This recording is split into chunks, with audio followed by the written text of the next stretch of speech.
First of all আমরা কি করব, x square minus 2xy plus y square একটু দূরত্ব বজায় রেখে লিখব, তারপর এক্স মাইনাস ওয়াই দিয়ে সবাইকেই গুণ করে দেব। X square into x, x cube minus x square into y, x square y minus 2xy এর সঙ্গে এক্স গুণ করলে 2x square Y,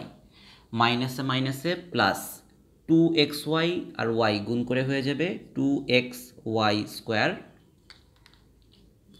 Y square আর এক্স গুণ করে x y square minus y square y গুণ করলে y cube, x cube, x square y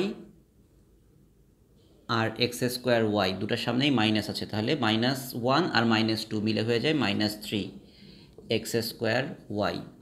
plus 2xy square plus x y square, এখানে এক্স ওয়াই স্কোয়ার আছে দুইটা, এখানে এক্স ওয়াই স্কোয়ার আছে একটা, তাহলে 3xy স্কোয়ার